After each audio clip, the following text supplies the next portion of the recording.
অনেকগুলো দুর্বলতা আছে, আপনারা জানেন। আমরা একটা ট্রানজিশন পিরিয়ডে আপনাদের প্রতিনিধি হয়ে দায়িত্বটা নিয়েছি এবং এমন একটা ভঙ্গুর অবস্থার মধ্যে আসলে দায়িত্বটা নিয়েছি যে এখন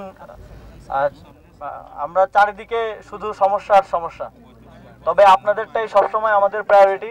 আপনারা দেখেছেন শহীদদের জন্য ইতিমধ্যে ঘোষণা হয়েছে এবং সেগুলোর বাস্তবায়ন দৃশ্যমান আছে, কিন্তু আপনাদের জন্য, আহতদের জন্য আমরা বিশেষ কিছু করতে পারিনি। বারবার যতবারই ক্যাবিনেট মিটিং হয়, প্রতি বৃহস্পতিবার ক্যাবিনেট মিটিং হয়, আমাদের অন্যতম একটা এজেন্ডা থাকে এটা।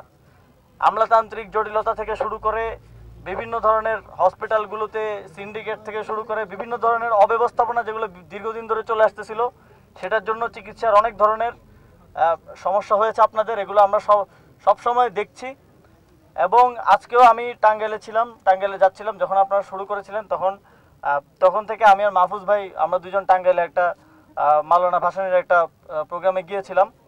তো তখন থেকে আমরা ফলো আপ করছি এবং টাঙ্গাইল থেকে আমাদের হয়তো আজকে ফেরার প্ল্যান ছিল না, কিন্তু আপনারা যখন আমাদের সাথে দেখা করতে চাইলেন, নামসহ বললেন, তখন আর থাকতে পারলাম না। তখন আমি আর মাহফুজ ভাই টাঙ্গাইল থেকে এসেছি। আপনারা দয়া করে আমাদেরকে ওই পরিবেশটা করে দেন, আমরা যাতে বসে একটা রূপরেখা আগামীকালকেই ঘোষণা করতে পারি এবং সেটা বাস্তবায়নটা ডিসেম্বরের মধ্যে করতে পারি। এবং বাস্তবায়নটা আমরা করব না, বাস্তবায়নটা আপনাদের মধ্য থেকে, একটু শোনেন ভাই, আপনাদের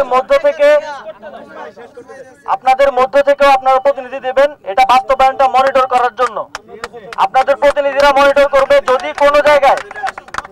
যদি কোনো জায়গায় কোনো কাজে অবহেলা হয়, আপনাদের প্রতিনিধিরা যেটা করতে বলবে আমাদেরকে, যদি কাউকে সরানোর প্রয়োজন পড়ে, যদি কাউকে নতুন দায়িত্ব দেওয়ার প্রয়োজন পড়ে, আপনারা দেখেছেন একজন নতুন ডাক্তার, তিনি একজন অভিজ্ঞ ডাক্তার, তিনি পিজির ভিসি ছিলেন, এখন তিনি আমাদের স্বাস্থ্য প্রতিমন্ত্রী হিসেবে দায়িত্বে আছেন।